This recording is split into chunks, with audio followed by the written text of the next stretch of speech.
छोटे छोटे मुलं त्यांचे स्वतःचे पैसे गोळा करून टीचरच्या बर्थडेसाठी केकचं ऑर्डर द्यायला आले होते. तर त्यांना 1 तासामध्ये केक हवं होतं. तर त्यासाठी स्ट्रॉबेरी फ्लेवरचं स्पंज आहे ते मी बेक करून घेतली आणि 2 लेअरमध्ये कट करून इथे मी स्ट्रॉबेरी फ्लेवर जो आहे तो फ्लेवर इथे मी दिलेला आहे.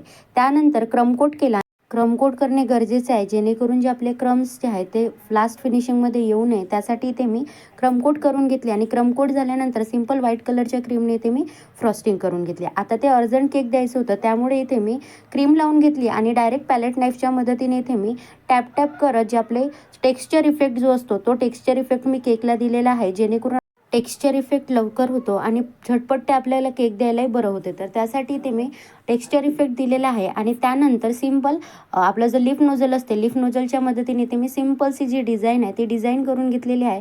तर इथे आपली झटपट होणारी केकची जी डिझाईन आहे ती रेडी झालेली आहे. तुम्हाला कशी वाटली? आवडल्यास लाईक करा आणि असेच नवनवीन व्हिडिओ पाहत राहा. तर इथे आपली सिंपलची केकची जी डिझाईन आहे ती रेडी झाली आहे. तुम्ही सुद्धा तुमच्या अर्जंट केकवर ही डिझाईन नक्की ट्राय करू शकता. धन्यवाद.